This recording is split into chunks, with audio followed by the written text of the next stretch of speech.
መድፈኞቹ አርሰናሎች በቪኒሲየስ ጁኒየር ዝውውር ላይ እጃቸውን ለማስገባት እየተዘጋጁ እንደሆነ የመረጃ ምንጮች እየጠቀሱ ይገኛሉ። ቪኒሲየስ ጁኒየር ከሪያል ማድሪድ ጋር ያለው ኮንትራት ሊጠናቀቅ ጥቂት ዓመታት ብቻ ይቀረዋል። ማድሪድ የተጫዋቹን ኮንትራት ለማራዘም እያመነታም ይገኛል። ተጫዋቹ የጠየቀው ደሞዝ ከፍተኛ መሆኑም ለዚህ ምክንያትነት እየተጠቀሰ ይገኛል። ከክሊያን ምባፔ ጋር ተመሳሳይ ደሞዝ ይከፈለኝ ብሎ መጠየቁ ሪያል ማድሪዶች ውሉን ሳያራዝሙ እንዲቆዩ ምክንያት እንደሆነ እየተጠቀሰ ነው የሚገኘው። መረጃ ያላቸው አርሰናሎችና አንድሪያ ቤርታ ይህንን ብራዚላዊ አጥቂ መስመር ተጫዋች ለማስፈረም እየተሯሯጡ ነው። አርሰናል በግራ መስመር የማጥቃት እንቅስቃሴው ደከም ብሎ የሚታይ ቡድን ነው። ማርቲኔልና ትሮሳርድ በበቂ ሁኔታ እንደ ሳካ የቀኝ መስመሩ ባለው የማጥቃት እንቅስቃሴ አይነት ጥሩ እንቅስቃሴ የሚያደርጉ አይደሉም። እናም አርሰናል በማጥቃት እንቅስቃሴ ጎደሎ ነው ብሎ የሚያስበው የግራ መስመሩን ነው። እሱን ለማጠናከር ደግሞ በዚህ የክረምት የዝውውር መስኮት የተለያዩ አማራጮችን እየተመለከተ ሲሆን ቪኒሲየስ ጁኒየር ገበያው ላይ ካለ ተጫዋቹን ለማዛወር ጥረት እንደሚያደርጉ ይጠበቃል። ግን አስቸጋሪውና ከባዱ ነገር የቪኒሲየስ ጁኒየር የዝውውሩ ዋጋ አይደለም። ምክንያቱም ኮንትራቱ ሊጠናቀቅ ጥቂት ዓመታት ስለቀሩት ማድሪድ እስከ 120 ሚሊዮን ፓውንድ ሊሸጠው ይችላል። ዋናው ጥያቄ ግን አርሰናል የቪኒሲየስ ጁኒየርን ደሞዝ መክፈል ይችላል የሚለው ነው። ምክንያቱም በአመት እስከ 20 ሚሊዮን ዩሮ ድረስ ለደሞዝ ሊጠይቅ እንደሚችል የመረጃ ምንጮች እየጠቆሙ ይገኛሉ። አንድሪያ ቤርታና አርሰናል ቪኒሲየስ ጁኒየርን ወደ አርሰናል ካመጡት ከ10 ስንት ሰጥታላችሁ ዝውውሩን? ሀሳብ ስጡበት። የፕላስ ምልክቱ በመጫን ፎሎ ያድርጉ። ይህ ትርታስሪ ስፖርት ነው። መልካም። አሁን በዚህ ሰዓት የትኛውንም ተጫዋች ጠይቆ የማይከለከለው የታላቁና የገናናው ክለብ አርሰናል ደጋፊ ኮንክ በደንብ ኮፒ ሊንክና ሼር እያረክ ትከታተለኛለህ ማለት ነው። ቦስ ሚካኤል አርቴታ ቪኒ ጁኒየርን ተከታትለው እንዲያስፈርሙለት ለባለ ሀብቶቹ ተናግሯል የሚሉ ዜናዎች እየወጡ ነው። እናንተ የቪኒ ጁኒየርን ዝውውር ከ10 ስንት ትሰጡታላችሁ? እስቲ ኮሜንት ላይ ያስቀምጡልኝ። በነገራችን ላይ ክለባችን አርሰናል የትኛውንም ተጫዋች ጠይቆ በዚህ ሰዓት ላይ እንደማይከለከል ለጭንቅላታችሁ መንገር አለባችሁ። ይመቻችሁ። ኦብቪየስሊ ፍሎሬንቲኖ ፔሬዝ ምርጫውን አሸንፈዋል ሰዎች እና ደግሞ 150 ሚሊዮን ዩሮ ሳይኒንግ ያሉት እንግዲህ ጁሊያን አልቫሬዝ ነበር። እናም ሪያል ማድሪድ ለአትሌቲኮ ማድሪድ ይሄን ቢድ አቅርበው ነበር ዛሬ።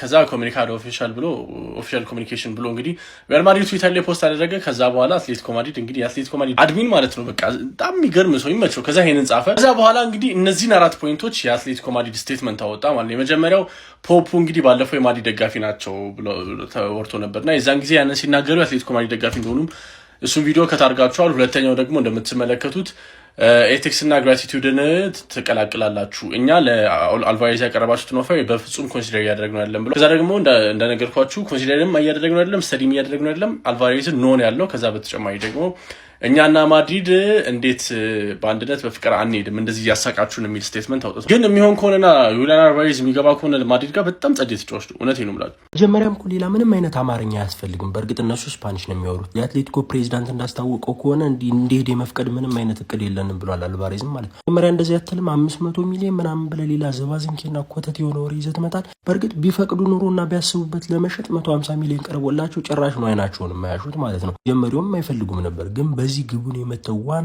ዋናው ክለብ ልቡ እርፍ ያለው አይሸጥም ብሎ ደስ ያለው ቡድን ቢኖር ሪያል ማድሪድ ነው ማለት ነው። ወደ ባርሴሎና ይሄዳል በሚል የሰራት ሴራ ስለነበረች ከዛ ውጭ የሚጎዱት ሁለቱ አካላቶች ደግሞ ራሱ አልቫሬዝ በጣም ነው የሚጎዱ። በአትሌቲኮ ማድሪድ ያው ረጅም ኮንትራት ያለው ልጅ ነው። ለምን እንደማያምጽ አላቅም። ያዋጣል ማመጹ ያዋጣም እሱንም አላቅም። ግን ደግሞ አልቫሬዝ ባርሴሎና ቢሄድ ብላችሁ እሰቡ።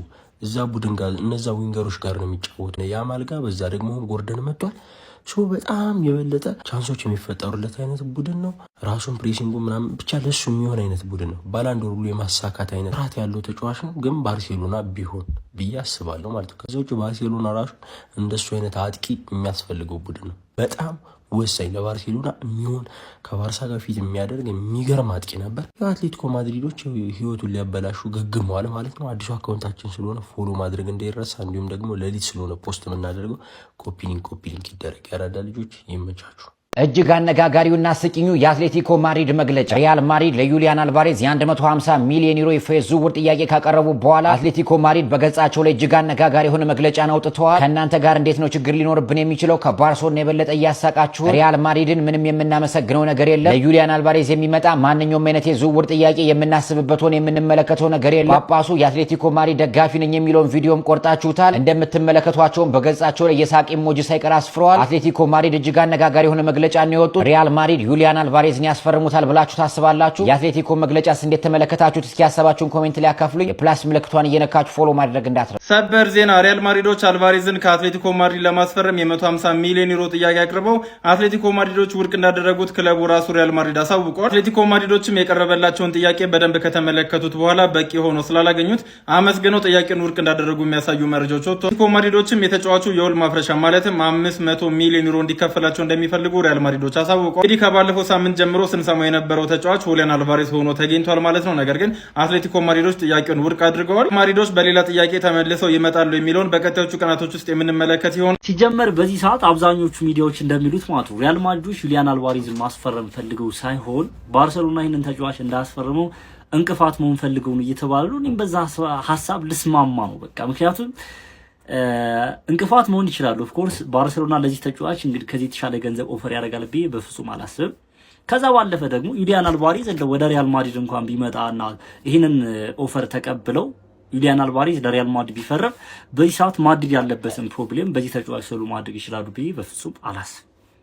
ምክንያቱም እዛ ቦታ ላይ ሲሆን በዚህ ሰዓት አንገብጋቢው ቦታ ራይት ዊንግ ሚድፊልደር ላይ ምናምን የተሻለ ተጫዋች በተሻለ ገንዘብ ማስፈረም ይጠበቅባቸዋል ብዬ እኔ ፐርሰናሊ እንደዛ አስባለሁ ማለት ነው። ከዛ ባለፈው አትሌቲኮ ማድሪዶች እንግዲህ ይሆናል አይደል ትንሽ ስትሆን አንዳንድ ጊዜ ትንሽ ነገር ያስደስታልና እንደዚህ ማድሪድ ይህንን ኦፈር በማድረጉ ምናምን የሙድ እያዙ ይተሳለቁ ምናምን ይገኛሉ። ኢቭን ከባርሰሎና በላይ ያስቃችሁናል ብዙ ነገር እያሉ ነውና ማድሪድ የእውነት ተጫዋቹን ቢፈልገው ምናምን ፊጎን እንኳን ከባርሰሎና እኛ ባንደርስበትም እንኳን ሜሲ እንደማስፈረም ምናምን ገብቷቸዋል። በዛ ጊዜ ፊጎን ወደ ሪያል ማድሪድ ማምጣት በጣም ከባድ ነገር ነውና ያን እንኳን ያደረገ ክለብ ነው ማቱ ሪያል ማድሪድ። ከዛ ባለፈ ዩሊያን አልቫሬዝ 150 ይገባዋል ወይ ሜቢ ሊገባውም ይችላል። እኔ ግን ተጋኗል ብዬ ነው ማስበው። አሁን ከማድሪድ ወደ አርሰናል ቢመጣ የተጫዋች የተሻለ ጥቅም ይሰጣል ብዬ ነው ማስበው። ግን አርሰናል ራሱ ማለት የኛ ክለብ በዚህ በ150 ሚሊዮን በፍጹም ሊያስፈርሙ አይገባም።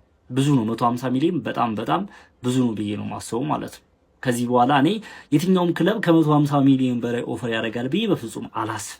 ማድሪድ የእውነትን ፈልጎትና ምክንያቱም የዚህ ተጫዋች ቦታ ላይ አይደለም የማድሪድ ክፍተት በዚህ ሰዓት። ኤኒዌይስ አትሌቲኮች ግን በጣም አብዝተውታል፣ ትሮል ጀምረዋል ማለት ነው። ገና ለገና 500 ሚሊዮን ክፈሉና ለዋሪዝ ምናምን ክለቡ ራሱ 500 ሚሊዮን አያወጣም። ሙዲ ዛዱ እንዴናታችሁ ኤኒዌይስ ሀሳብ አስተያየታችሁን ኮሜንት ሴክሽን ላይ ሼር አድርጉኝ። ኮፒ ሊንክ ሪፖስት ይደረግ። እስኪ ኮፒ ሊንክ እያደረጋችሁ ከመቼ ነው ፖስት የተደረገው?